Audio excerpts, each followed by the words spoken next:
السلام عليكم ورحمة الله. ازيكم حبايب قلبي؟ عاملين ايه؟ يا رب تكونوا بخير.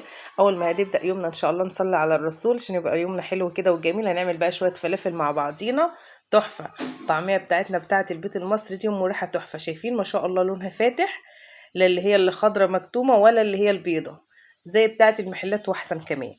مكوناتها معانا سهلة. شايفين عاملين السندوتشات تحفة. اللي عايز العيش الشامي هنعمل له، واللي عايز العيش البلدي هنعمل له، وقرن فلفل حراق كده لزوم التحابيش. حاجة كده هايلة. مكوناتها سهلة وبسيطة، ما خدتش مني أي مجهود. طبعا بنص كيلو فول، أقل من نص كيلو حتى. أنا ما كملتش النص كيلو كله لأن أنا باخد كوباية منه أبقى أعمله على الفول، لأني برضو بعمل فول في البيت. لأن طبعا حاجات نظيفة وأحسن وأوفر، فبضطر اعملها في البيت مني بقى حاجة نظيفة وما وقفش بقى في المطعم ولا ذل نفسي. طيب احنا عملناها ازاي؟ هتلاقي مكوناتها في متناول الجميع. النص كيلو الفول مدشوش ب 14 جنيه، مش هنعمله كله يعني ب10 جنيه. هنلم الليلة وهنعمل مهرجان من الطعمية. شايفين ما شاء الله لونها من جوه خضارها الفاتح. شايفين هشة وتحفة. مكون واحد هنحطه هيخليها هشة معانا كده وخفيفة. ان شاء الله تعجبكم. حاجة تحفة طعمها بجد يا جماعة تحفة. هتخليكم بجد كل يوم تعملوا طعمية في البيت، لانها بصراحة مفيش بيت بيستغنى عن الطعمية في الفطار. فهنعملها بما انها سهلة وحلوة. في الخلاط هتعمليها وفي الكبة هتعمليها، ولا محتاجة دق ولا عجن. ما خدتش مني والله اكتر من 10 دقايق، لا 10 دقايق كتير. انا هجيب معايا نص كيلو فول مدشوش زي ما احنا شايفينه كده. الفول المقشر من عند العلاف زي ما قلت لكم ب 14 جنيه تقريبا. ب 14. انا ما عملتوش كله يعني هنقول 10 جنيه. هاخده بقى اغسله كويس وانقعه نقعه حلوه. هتاخد النقعه معايا مش هنقول ليله كامله ولا حاجه، 5 6 ساعات، عشان الفول ما يشربش ميه كتيره ويبقى معجن معايا. بعد ما غسلته ونقعته شايفين بقى بالشكل دوت. طلع الفقاقيع ديت، لان البقوليات بيبقى فيها غازات، احنا هنغسلها كويس عشان الغازات دي تطلع منها. هاخدها تاني تحت الحنفيه بعد ما بلتها، اغسلها غسله نظيفه واصفيها. انا بعد ما غسلتها وصفتها زي ما انتم شايفينها في المصفى كده، هاخدها بقى ونكمل بقيه مكوناتنا. شايفين الفول طري اللي هو يبقى سهل معايا في الضرب، ومش اللي هو اللي مهري شارب ميه تضايقني، او من كتر ما بيشرب ميه بيشرب زيت. لا انا مش عايزاه يشرب زيت معايا برضو. طيب احنا معانا بقى ايه؟ معانا نص حزمه كرات. حزمه الكرات عند كل الخضريه بجنيه، احنا خدنا نصها. وتلات اربع عودان زي ما انتم شايفينهم كده، زي ما انا ماسكاهم في ايدي بتاع دوت. مش كزبره، لا بقدونس. البقدونس ده بيخليها ريحه تحفه. وبصلتين صغنطتين، لو ما عندكيش صغنن يبقى بصلايه كبيره كده وسط. 5 6 فصوص توم كده مقلوظين كده وحلوين، يكونوا مقلبظين. هناخد بقى كل مكوناتنا ونحطها في طبق مع بعض ونخلطها مع بعض. اول حاجه هنزل بقى بالفول زي ما احنا شايفين كده، وهقطع عليه بقى الكرات. طب لو مفيش كرات نحط بقدونس. البقدونس بيخليها ريحتها حلوه قوي. هاخد البصلايه كده اقطعها على الخفيف، مش شرط تكون صغيره لانها كده كده هتتفرم. اقطع معايا البصلتين كده. وهنجيب بقى التوم بتاعنا برضو هنقطعه كده. ممكن تحطيه بحاله عادي، كده كده هتفرم، بس انا قلت ايه اقطعه كده عشان يبقى كل حاجه سهله في الفرم، ويبقى داخل في كل المكونات بتاعتنا، مش سايبين حاجه مش داخلها. يكون بس اهم حاجه كده مقلوظين وحلوين. ناخد بقى عودين البقدونس البقدونس ده يا جماعه بيخلي ريحه الطعميه تحفه، بجد طعم وريحه تحفه. فاحرصي ان انت تحطي عود البقدونس دوت. وهنجيب معانا برضو نص حزمة الكرات ونقطعها. ما نكترش الخضرة يعني، خليها في المعقول. المعقول حلو، لا هتبقى خضرة قوي ولا تبقى بيضة. يعني ايه، نديها في المعقول كده. الخضرة بتاعتنا خايفة اهي كده، كل مكوناتنا خلصت. هنقلب كله في قلب بعضيه كده. هتجيبي بقى عندك الخلاط. انا الخلاط بتاعي عنده مشكلة، الجلدة بتاعته بايظة، فخدت الكب عادي. يعني كان ممكن اعمله في الخلاط عشان اللي ما عندوش كب. فالكبة هي الخلاط، بس الفرق بين الكب هنجيب بقى نص كوباية مية ونحطها الاول سواء في الخلاط او في البتاع. الفرق بين الكبة والخلاط ان الكبة بتاخد كمية اكتر، لكن الخلاط بتحط شوية بشوية. انا كده لفيتها وهنزل العجانة وبضربها ضربتين كمان. شايفين ما شاء الله، والله ما في فولة طلعت مش مطحونة زي ما انتم شايفين، وخفيفة وهشة ازاي، اكنك عاملاها في الحجر. برضو بنفس الطريقة بتاعة الخلاط. بس الخلاط بقى بياخد شوية شوية، لكن انا ما شاء الله حطيت كله في الكبة.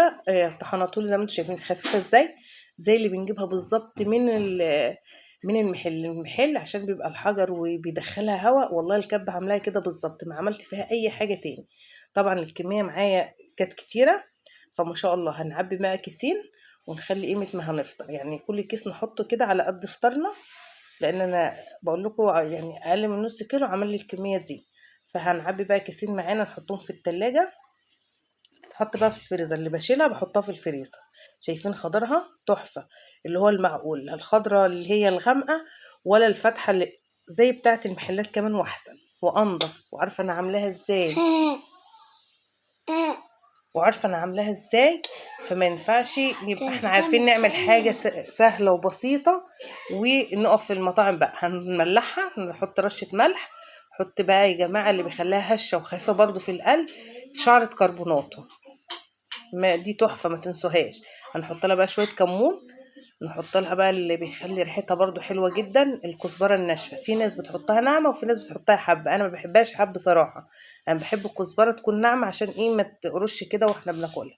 هنديها قلبتين كده. يبقى انا حطيت كزبرة ناشفة، حطيت شعرة كربوناتو بين صوابعي كده مش كتير عشان ما تفشكلهاش، وشوية كمون. هنجيب لها بقى لسه معايا انا بدوقها كده لسه عايزه الملح، هحطها الملح ما بملحهاش اللي بشيلها في الفريزر. نحط لها بقى رشه ملح كده تكون متوسطه على حسب اللي عندك، الملح ملوش مقدار، على حسب ما انت عاوزه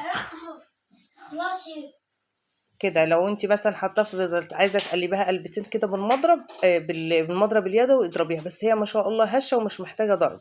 انا بزود لها الكزبره الناشفه، شويه كزبره ناشفه على الوش، وشويه كمون تاني، وشويه شطه اللي بيحبها سبايسي كده وحراقه. بس كده خلصت معايا. هناخدها بقى. وطبعا لو عندك شويه سمسم ماشي، ناخدها بقى يكون زيت نضيف كده وكتيره شويه إيه علشان تبقى هشه، وهنصبحها عادي خالص بين صوابعنا كده، معاكي شويه ميه وتقلبي كده. عايزه تحطي سمسم حطي، انا قليت قرنين فلفل كده بيدينا ريحه برضو حلوه، وانا بحب الفلفل الحراق يبقى معاها. بعد ما قليناها ما خدتش معايا وقت زي ما انتم شايفين. ريحتها والله يا جماعه تحفه، انا وانا بعملها الولاد كانوا رايحين جايين ياكلوا من كتر ما هي ريحتها حلوه بياكلوها كده. شايفين خضرها حلو ازاي، مستوية من بره وجميلة قوي من جوه وخفيفة كده وهشة، مش مكتومة، لا والله العظيم خفيفة وجميلة، هتعجبكم جدا. شايفين مورقة ازاي شعرة الكربوناتو تحرصوا ان انتوا تحطوها، بتخليها هشة كده ومقرمشة وخفيفة وحلوة قوي. طعمها مش قادرة اقول لكم، وريحتها والله العظيم تحفة، وشوية سمسم بتظبطيها. هنيجي بقى نعملها سندوتشات. اللي عايز عيش بلدي، انا من الناس اللي بحبها في العيش البلدي، عايزة عيش بلدي العادي خالص ابو اللي بنجيبه من الفرنة، هنفتحه كده ونتنيه. عايزة تعملي شقة واحدة ماشي، نحط فيه الطعمية بتاعتنا ونرصها. هو طريقة السندوتش سهلة جدا، وتقطعي بقى طماطمتين كده شرايح. إيه عندك مثلا شوية خس، إيه على حسب بقى انت بتحبي ايه تاكلي اللي فيها. انا اقطع خيارايه، انا هكتفي بالخيار والطماطم شرايح كده تكون خفيفة، ونحطها في قلب السندوتش. تحفة وريحتها بقى جميلة وسخنة بقى، ما استناش بقى اجيبها من بره لما تبرد والكلام ده، وانا بخاف اصلا من الطعمية من بره. حتى لما بضطر اجيبها بجيبها عجينة، ما بجيبهاش اقليها، ما بجيبهاش جاهزة. انا معايا العيش الشامي برضو الرغيف تقريبا ب5 جنيه. احنا جبنا 10 ب5 جنيه. هنحط فيهم بقى برضو الطعمية بنفس الطريقة ديت، وتبدأي برضو تشكليها، تحطي الطماطم فلفل، اللي عايز طحينة على حسب بقى ما بتحبي السندوتش والحشو بتاعه انت هتعمليه. اظن ما فيهوش صعوبة ولا اي حاجة، نضيف حلو زي ما انتوا شايفين. سندوتش ما كلفنيش اي حاجة، كلفني حاجات بسيطة وطعمه تحفة وسخنة بقى مش باردة ولا اي حاجة. اتمنى يكون الفيديو بتاعي عجبكم وتجربوها. لو بتهيألي مش هحطها في الفريزر، انت تعملوها على طول لانها ما بتاخدش منكم اي وقت. اتمنى تجربوا بقى الطريقه ديت، ولو عجبتكم متنسوناش في اللايك وتفعيل زر الجرس. الاسرار المطبخ مع رشا، بحبكم في الله، في فيديو جديد اخر، والسلام عليكم ورحمه الله وبركاته.